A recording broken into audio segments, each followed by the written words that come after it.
Arguably, one of the most influential and insightful pieces of work concerned with American political life, Democracy in America directs itself towards American politics and society, and is considered to be one of the best books written on the subject. Published in 2 volumes, in 1835 and 1840, Tocqueville records his findings after studying the thriving nation in his 9-month exploratory journey. The young French aristocrat first came to America on an official assignment to study the American penal system, but instead used this as a pretext to study American society.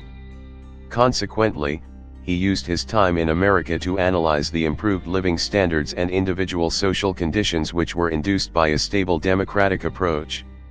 Additionally, he set out to compare the structure of the democratic system with the aristocratic regime present in France.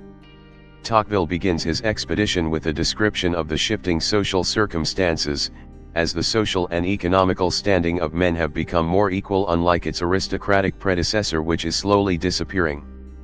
The first part of the book revolves around the structure of the government and analyzes American institutions which assist in upholding freedom and equality, while the second volume examines individuals and the effects of democracy in society, with economics, family life, and religion among the topics analyzed.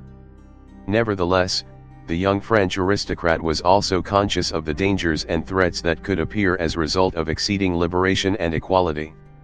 Interestingly, Tocqueville also noted some areas in society where change has been evident and made predictions about where such democratic trends could lead. Some of his judicious ideas are on the subject of slavery, status of women in society, and oligarchy. Regarded as an early work of political science and sociology, Democracy in America is an essential read to better understand the democratic system, its history, and underlying dangers. A timeless piece, highly valuable for its content on early American democracy, the observations made in the book are still relevant today, serving as a reminder of the past, and an incentive for a better future.